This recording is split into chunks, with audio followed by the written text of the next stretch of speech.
చప్పట్లు కొడదాం. చిన్న మాట ప్రార్థన చేసుకుందాం. అటు ఇటు తిరగొద్దమ్మా, అటు ఇటు తిరగొద్దు దయచేసి. బుర్రకథ కాదు, గుళ్ళశుద్ధులు కాదు, టైంపాస్ కోసం పాడే, ఎంటర్టైన్మెంట్ కోసం పాడే పాటలు కాదు. దేవుని యొక్క సన్నిధి 30 సంవత్సరాల నుంచి ఈ గజ్జగట్టి ఈ గొంగడేసుకొని మన క్రైస్తవ చరిత్రలో మొట్టమొదటిగా ప్రారంభించినటువంటి ఈ సువార్త విప్లవం, ఈ సువార్త దండయాత్రని మీకు తెలియజేస్తూ ఉన్నాం. ప్రార్థించుకుందాం. ప్రేమ కలిగిన తండ్రి,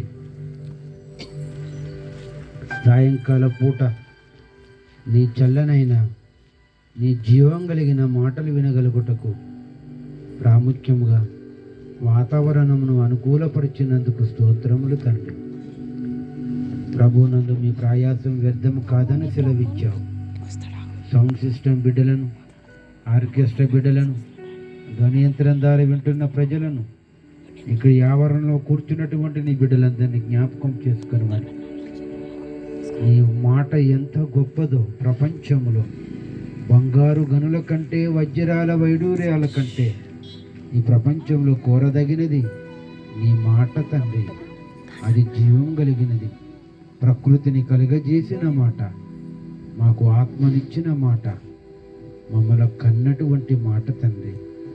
ఈ ప్రజల కనులు తెరిపించుటకు గొప్ప అవకాశం దయచేయమని ప్రాధేయపడుతూ యేసునామమున ఈ ప్రార్థన అడుగుచున్నాము తండ్రి. ఆమేన్. మేము కళాకారులం కాదు, దైవ సేవకులమని మీకు మనవి చేస్తూ ఉన్నాం. ప్రియమైన వారులారా, ఈ ప్రపంచంలో నరాలకు డాక్టరు, కంటికి, పంటికి, ఎముకలకు, కీళ్లకు, చెవులకు, ఒక్కొక్క అవయవానికి ఒక్కొక్క డాక్టర్ ఉన్నాడు. కానీ ఎక్కడైనా మీ ఊరిలో కానీ ఎక్కడైనా మీ పాపాలను తీసివేస్తానని ఏ డాక్టర్ అయినా బోర్డు పెట్టుకున్నాడంటే ఎక్కడ కూడా కనబడడు. అరికాలు నుంచి నడినెత్తి వరకు ఏ అవయవమునైనా, ఎలాంటి వ్యాధినైనా స్వస్థపరచగలిగినటువంటి డాక్టర్లకే డాక్టరు, పరమ డాక్టరు యేసుక్రీస్తు. చెప్పకూడదా? యేసుక్రీస్తు లోకానికి రావలసినటువంటి ప్రధానమైనటువంటి కారణం, ఎందుకు వచ్చాడు యేసు ఈ లోకానికంటే పాపులను రక్షించుటకు యేసుక్రీస్తు లోకమునకు వచ్చెను. మొదటి తిమోతి పత్రిక 1వ అధ్యాయం 14-15 వచనాలు చదివితే, పాపులను రక్షించుటకు యేసుక్రీస్తు లోకమునకు వచ్చెను. యేసుక్రీస్తును నమ్ముకుంటే ఏమి దొరుకుతుంది? నిత్య జీవము దొరుకుతుంది. చప్పట్లు కొడదాం.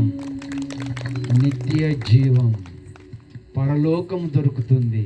అందుకే మేకల రక్తము కానీ, కోళ్ళ రక్తము కానీ, పశువుల రక్తము కానీ, ఈ సృష్టిలో ఏ జంతువుల రక్త బలియాగము ద్వారా పాపక్షమాపణ దొరకబోదు.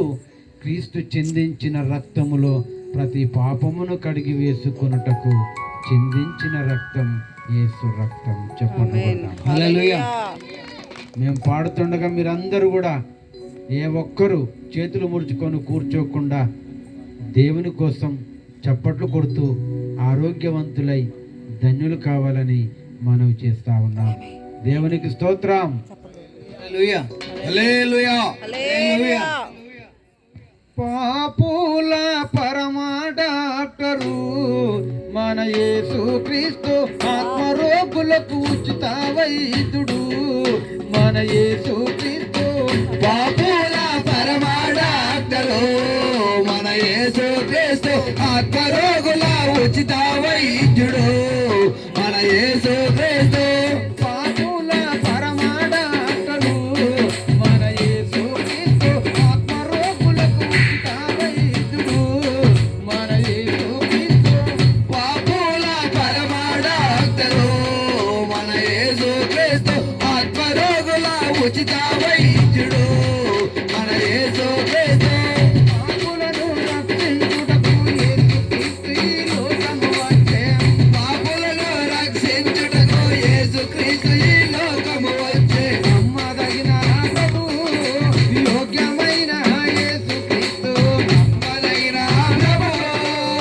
యోగ్యమైన యేసుక్రీస్తు నమ్మదగిన ప్రభువు యోగ్యమైన యేసుక్రీస్తు నమ్మదగిన ప్రభువు యోగ్యమైన యేసుక్రీస్తు పాపుల పరమాడాసరు మన యేసుక్రీస్తు ఆత్మరోగులకు ఉచిత వైద్యుడు మన యేసుక్రీస్తు పాపుల పరమాడాక్టరు మన యేసుక్రీస్తు ఆత్మరోగులకు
రక్షించుడు మన యేసు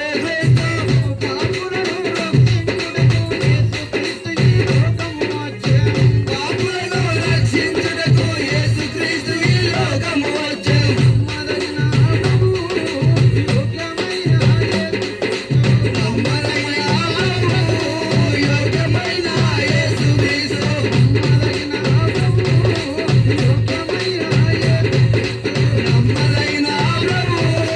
యోగ్యమైన యేసు క్రీస్తు.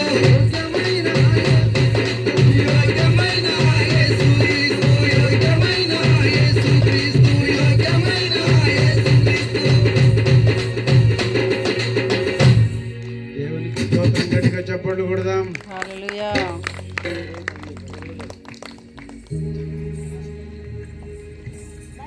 దేవుని మహాకృపను బట్టి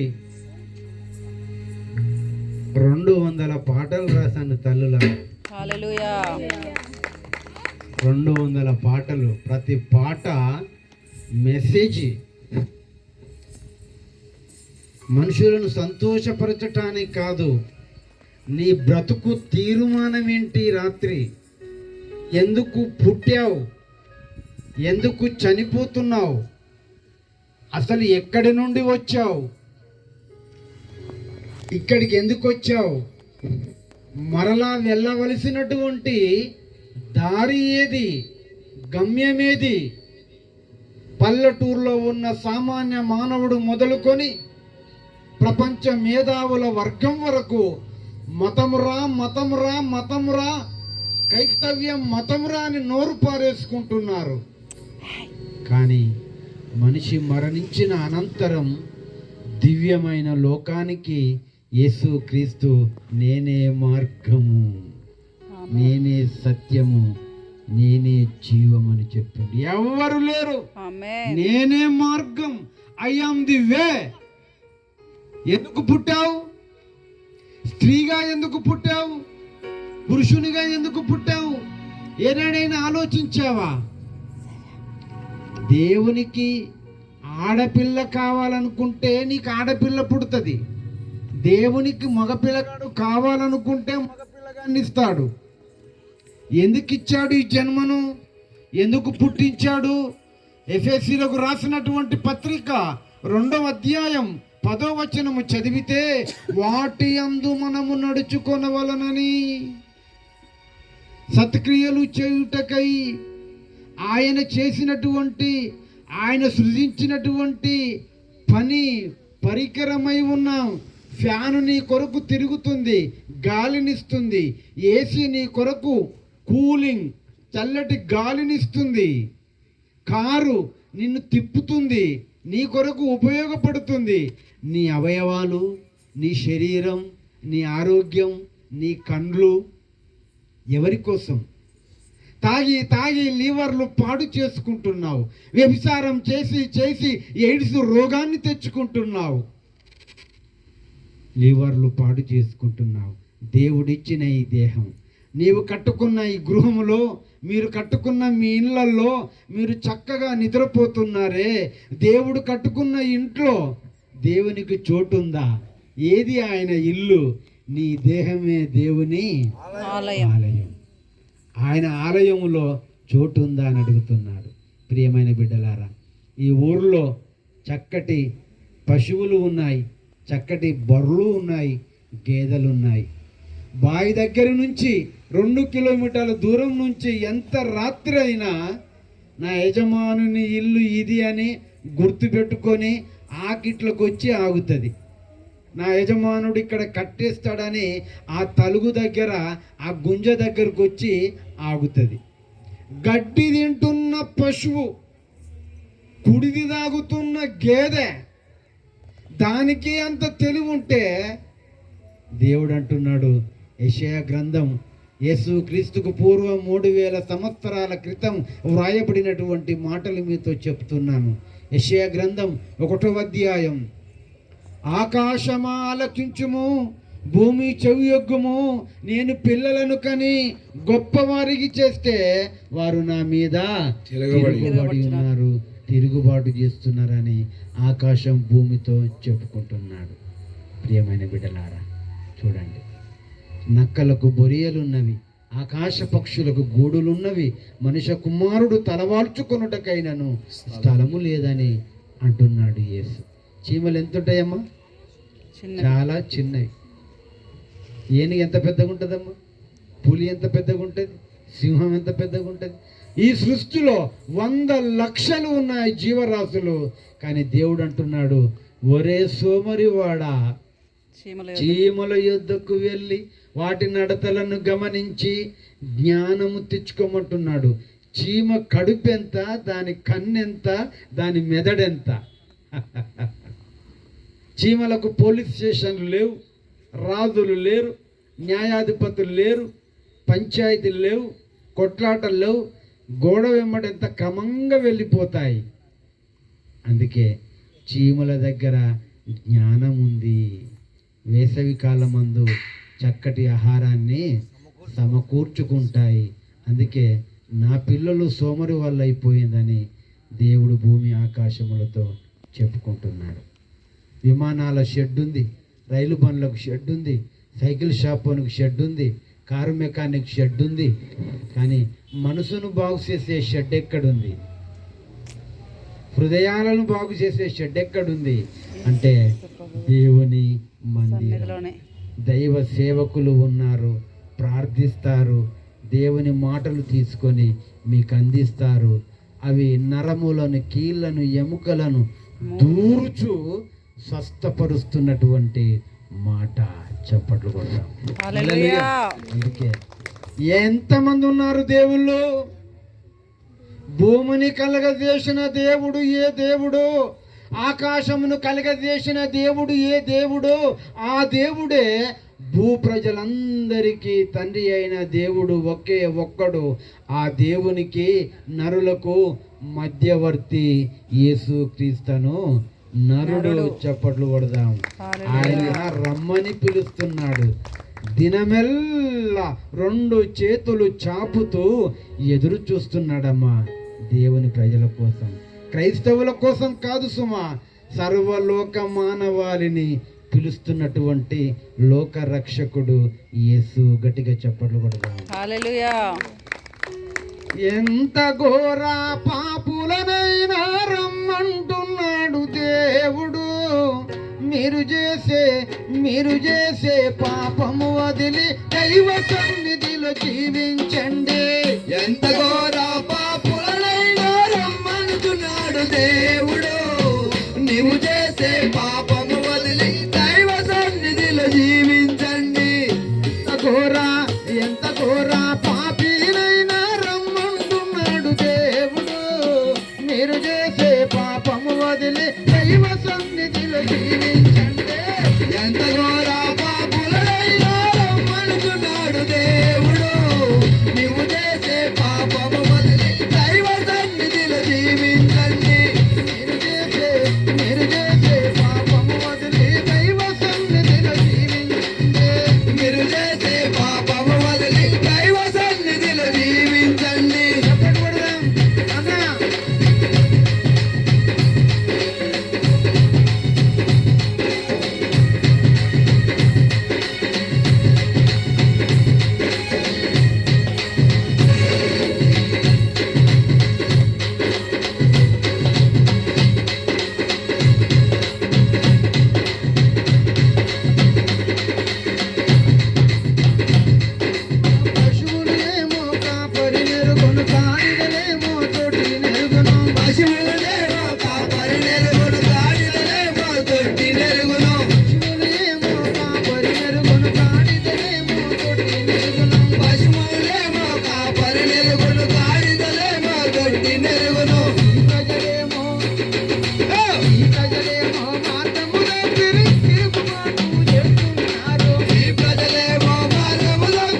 రమ్మంటున్నాడు. రండి, రండి,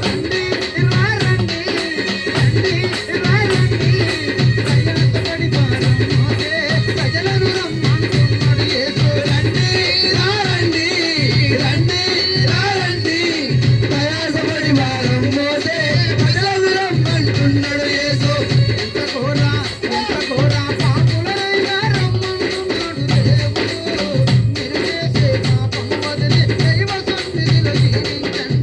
ఎంత ఘోర పాపులనైనా రమ్మంటున్నాడు దేవుడు. నీవు చేసే పాపము వదిలి దైవ సన్నిధిలో జీవించండి. ప్రయాసపడి భారం మోసే ప్రజలను రమ్మంటున్నాడు యేసు. ప్రయాసపడి భారం మోసే ప్రజలను రమ్మంటున్నాడు యేసు. ప్రజలను రమ్మంటున్నాడు యేసు. ప్రజలను రమ్మంటున్నాడు యేసు. దేవునికి స్తోత్రం. హల్లెలూయా. మా పాట ఎట్లా పోతే గట్ల రండి నాయన. అయ్యా స్పీడ్ అవుతుంది, పాట ఎట్లా పోతే గట్లనేరా. సరేనా నాయన? దేవుడు గాడ్ బ్లెస్ యూ. గట్టిగా చప్పట్లు కొడదాం. హల్లెలూయా. 2 పాటలు పడితే 9 అయింది. మళ్ళీ మేము హైదరాబాద్కి వెళ్ళాలా రేపు ఆదివారం. లక్షలాది మందిలో పాడుతున్నాం. ఉన్న నలుగురైనా ప్రభు వైపు తిరుగుతారనే 200 కిలోమీటర్లు ప్రయాణం చేసి అన్న మీ మధ్యలోకి పట్టుకొచ్చిండు. అన్న కూడా ఎప్పుడు చూడలే లైవ్, ఇప్పుడే చూడడం. హల్లెలూయా. హల్లెలూయా. కొద్దిమంది అయినా అద్భుతమైన మాటలు మీరు వినాలని విజ్ఞప్తి చేస్తాను. కథలు చెప్పను, జోకులేయను. బైబుల్ ఎంత గొప్పదమ్మంటే అచ్చు యంత్రం కనుగొనబడిన తరువాత బైబుల్ ముద్రించబడింది. దేవుడు ఎలా ఉంటాడు, దేవుని అడ్రస్ ఏంటి, దేవుని గుణం ఏంటి, ఆయన లక్షణాలు ఏంటి, ఆయన కోపం ఏంటి, ఆయన ప్రేమ ఏంటో పూర్తిగా తన మనసులో ఉన్నదంతా ప్రవక్తల నోట ప్రవచించి రాయించిన గ్రంథం బైబిల్. పరిశుద్ధ గ్రంథం. అన్నకు ఒక్కొక్క మాట తగులుతుంటే చప్పట్లు కొడుతున్నారమ్మా. మీకు ఏమనిపించలేదా? చప్పట్లు కొట్టండి. మా కోసం కొట్టకండి. బైబుల్ తెరవగానే ఆది అందు దేవుడు భూమి ఆకాశములను సృజించెను. అరటిపండు తీసుకుంటావు, అటు ఇటు 3 తొక్కలు తీసేస్తావు, లట్టుకుని కడుపులు వేసుకుంటావు. 2 పల్లికాయలు దోశ నిండా కొనుక్కొచ్చుకుంటావు, వేయించుకుంటావు, అన్నీ పొట్టు తీసేస్తావు, లటా లటా నమిలి మింగేస్తావు. ఎక్కడి నుండి వచ్చింది? బతాయికి చక్కటి కవర్, అరటిపండుకు చక్కటి కవర్, దానిమ్మకు చక్కటి కవర్. నా పిల్లలకు మట్టంటకుండా వాటిని భుజించి నా తండ్రి ఇచ్చాడని నన్ను మహిమపరచాలని నీ చేతిలో పెట్టిండమ్మా దేవుడు. నీ హల్లెలూయా. ఆకలి తీరుస్తున్నాడు.